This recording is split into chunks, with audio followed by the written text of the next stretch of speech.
أنو دعنا دولة الدوحة وأنو دقنا هاي وأنو كعيشنا ودلك يجي لبعض دقال هدي حطوان لقلنا وحانو كأننا مرة وأنو كل من دلك الدوحة وحانو كل شيء إن مدحونه إن كل من دلك سدا أوجو أن حبت كارهبهين وأنو كل دوحة كتير أداون هاي وأنو كل دقال جنا سدا أوجو السلام عليكم ورحمة الله وبركاته. jaaliyadda Soomaaliyeed ee ku dhaqan dalka Qatar ayaa kulan ay isugu yimaadeen waxay ku taageereen go'aanka dhexdhexaadnimo ee dawladda Soomaaliya ay ka qaadatay xiisadda siyaasadeed ee dalalka Khaliijka. dhinaca kale waxay taageero iyo mahadcelin u muujiyeen amiirka dalka Qatar Sheikh Tamim bin Hamad Al Thani waxayna saxeexeen boor weyn oo shacabka dalka Qatar iyo jaaliyadaha kala duwan ee ku dhaqan dalkani muddooyinkii ugu dambeeyay ay ku muujinayeen dareenkooda iyo sida ay u garab taagan yihiin dalka Qatar. haddaba waxaa halkaasi ugu horeyn ka hadlay gudoomiyaha jaaliyadda Soomaaliyeed ee dalka Qatar iyo qaar ka mid ah bulshadii kala duwaneyd ee munaasabadan ka soo qayb galay. aad baa loo mahadsantiin waxaan aad iyo aad ugu faraxsanahay in ay jaaliyadii Soomaalidu ay halkan arrintan facaliyaadka ay isugu wada timi halkan runtii inay halkan isugu wada yimaadeen oo rag iyo dumarba soo ajiibeen arrintan waa arrin noo muhiim ah oo muhiim ah ummadda Soomaaliyeed iyo maxaan ku raday ummadda Carabta iyo ummadda halkan aan la deganay maxaan ku raday Qadariintaba dalkan waxaanu nimi taariikh fog baanu nimi haddaanu nahay Soomaalida runtii waxaanu la wadaagaynaa amiir iyo shacab iyo xukuumadba waxaan la wadaagi doonaa wax alla yaala wixii maxaan ku raday ay nalooga baahdo waan la wadaagaynaa meel baan ku wada jiraa dad isku mid aanu nahay weligeey maanaan dareemin maxaan ku raday wax dhiba kama aanan dareemin runtii waxaan go'aan garab taaganahay maanta waxaan sugu nimid haddaan nahay jaaliyadda Soomaaliyeed ee Qatar dhinaca sportiska iyo dhinaca jaaliyadda inta badanba waxaan sugu nimid in aan maanta garab istaagno dawladda Qatar oo ah Tamim al-Majd marka taasna waxa weeyaan waxa keenayso wada noolaashada aan la noolnahay jaaliyadda haddaan nahay Qatar oo jaaliyadda Soomaaliyeed ee Qatar ay si fiican loo soo dhaweeyay oo si fiican nolosha ay Qatar ku haystaan ay nolol fiican tahay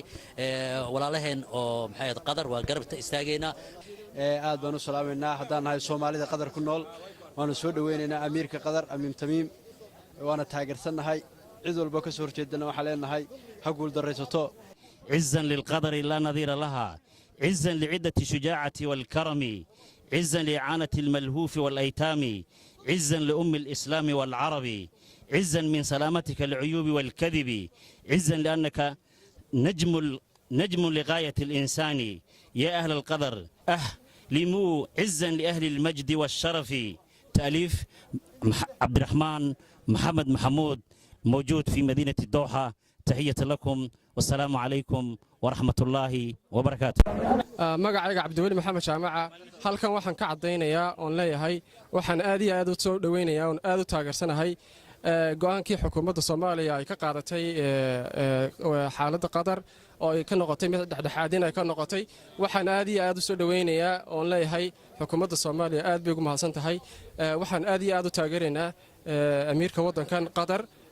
Sheikh Tamim baan aad u taageeraynaa waxaan leenahay naxnu maca Qatar ونحن يعني waxaan aad iyo aad u leenahay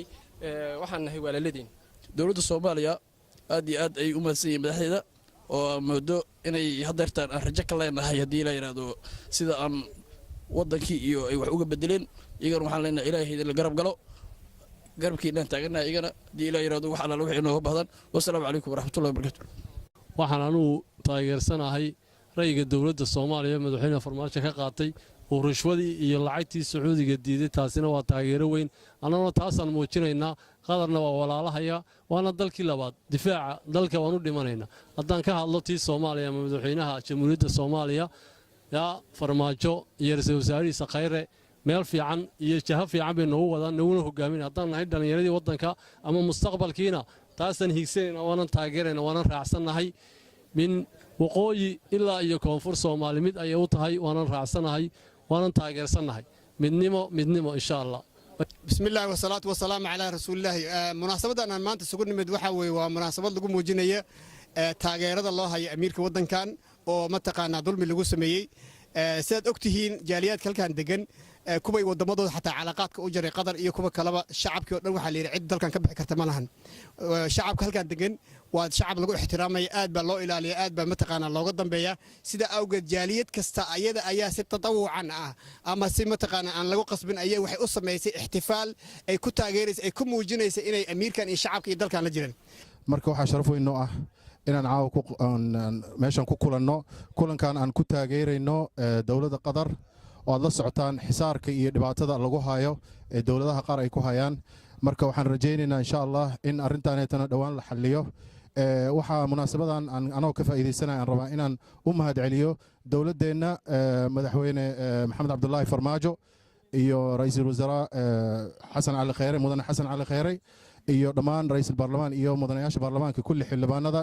iyo dowladda iyo soomaalida meel walba joogto waxaan rabaa inaan ugu mahadceliyo mowqifkooda geesinimada ahaa oo ahaa dhexdhexaad inayn arrimahan siyaasadda ayna ku dhex milmin ay dhexdhexaad ka noqdaan siyaasaddana waa ma taqaano saaxiib oo abid ah ama waxay taqaanaa masaalix abid ah meeshii maslaxad laga leeyahay marka waxaan leeyahay arrintan waa arrin insha allah ay ku adkaysta waxaan ka codsanayaa inay ku adkaystaan arrintan intaas ayaan kusoo gabagabeynayaa barnaamij kooban oo aynu kaga hadlaynay kulanka jaaliyadda soomaaliyeed ee ku dhaqan dalka qatar ay isugu timid caawo islamarkaana ay ku taageeraysay go'aanka dowladda soomaaliya ay ka qaadatay arrinta khaliijka iyo weliba sidoo kale amiirka dalka qatar barnaamijkan waxaa idiin soo jeedinayay anigoo axmed cabdiqaadir ismaaciil axmed darwiisha tan iyo kulantii dambe nabadgelyo